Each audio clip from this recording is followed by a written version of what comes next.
I think it's great that like a new showrunner has come on. So can you talk about the transition from? I mean, you guys came in and you were, had to pick up with something that, took the world way out of whack. And now, like you said, you have no choice but to continue that way. But what can we expect from the books in season 2, and what should we not hold our hopes up for? Wow. No punches pulled. Right. So the reason why we're here is the books. Mm-hmm. So for us, and while we respect season 1, but what really turned us on was reading those books and saying, wow, the emotionality that's in that book needs to be more in the show.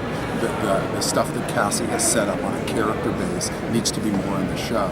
And so what we wanted to do was create more relationship-based character storytelling and a little bit less plot. And we wanted to give cinema to a book series that deserves that. And season 1 had a lot of cinema, but we're taking it to the next level. We have a new stunt coordinator. The visual effects are incredible this year.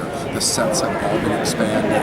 Matt Hastings is our producer-director up there, who is a dope director who gets it and wants to push the limit on everything. The fight sequences will dazzle you. But with all that stuff, it doesn't work unless you have heart and soul. And we come from the world of Smallville, which was all about the heart and soul. And we have great reverence for the Mortal Instrument book series. So as when we honor that, and you're looking for specifics, but I don't want to spoil anything and give you specifics, because the audience needs to be patient. There's 6 books, right? We're in season 2A, so we're coming into our 14th episode of the show. So you'll see great moments from the books. They might not be in order of the books, and they'll be sparkled with a lot of new stuff, but I think if you like the books, you're going to love the show. If you've never read the books, you're still going to love the show. That's our goal. Obviously, the Shadowhunters fandom is very vocal and passionate. What is it like coming into that?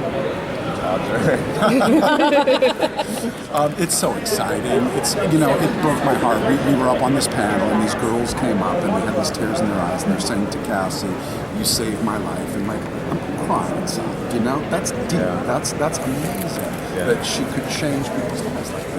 I mean, he's a Hollywood person. He only cries inside. No, I get teary even talking about it. And when you're on a TV show, you don't really know how much you're affecting people, and so being able to see it like that, is very edifying.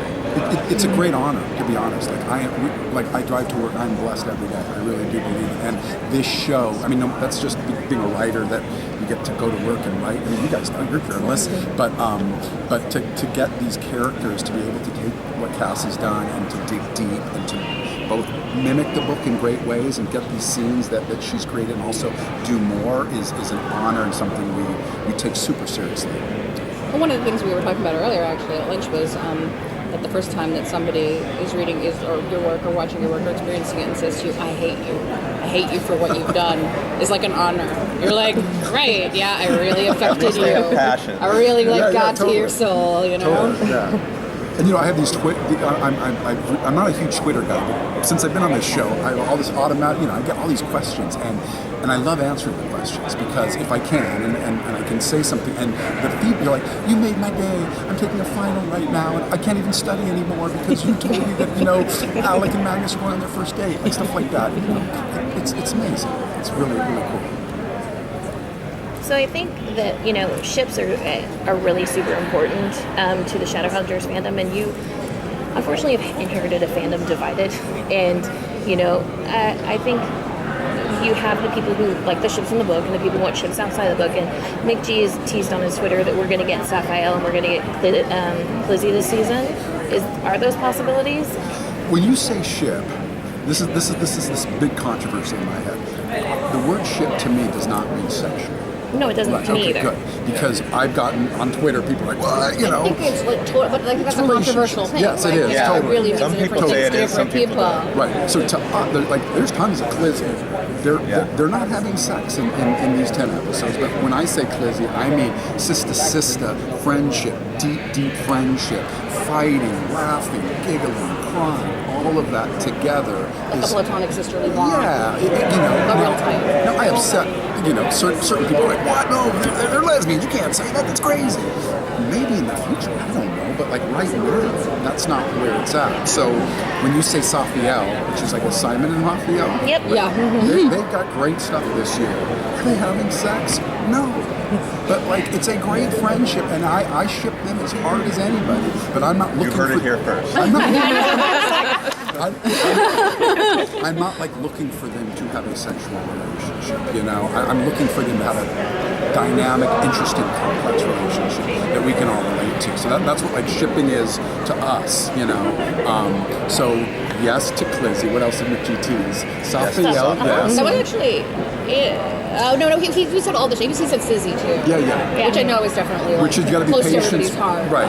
And you have to be a little patient with Sizzy because I as appreciate Alberto, the slow burn. wonderful, Give it to We me. don't want to do it all at once. Yeah. The slow burn is what it's all about, and that's like it's just, you know, the finest things in life we have to wait for, you know. But we did some great Magnus Raphael stuff, which is from the book, which wasn't really explored.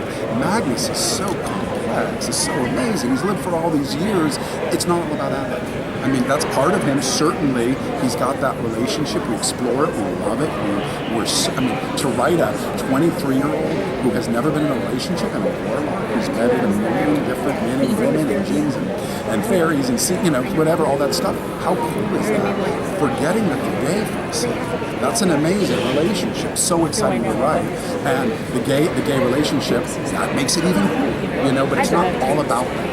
You know, relationships are deeper, more complex than just simply, ooh, it's a boy and a boy and a girl, you know, or a girl and a boy, or I whatever. think people are really excited to know that Magnus and Raphael are going to have some like significant interaction because they're both immortal. Yeah. And so they share this thing. It's a gift and a curse. Yeah. And that's always interesting. It's great. And Magnus being this father figure to down, Magnus and Simon play a lot in season 2. They're great together. They're great chemistry, and they have a great storyline in episode 2 that I think the fans will love. But I think Magnus sees himself as a bit of a surrogate dad to all these downworlders that have turned. And Raphael we explore, and Simon we explore. We're also going to meet more warlocks in season 2 too, and kind of broaden Magnus's world beyond simply Alan.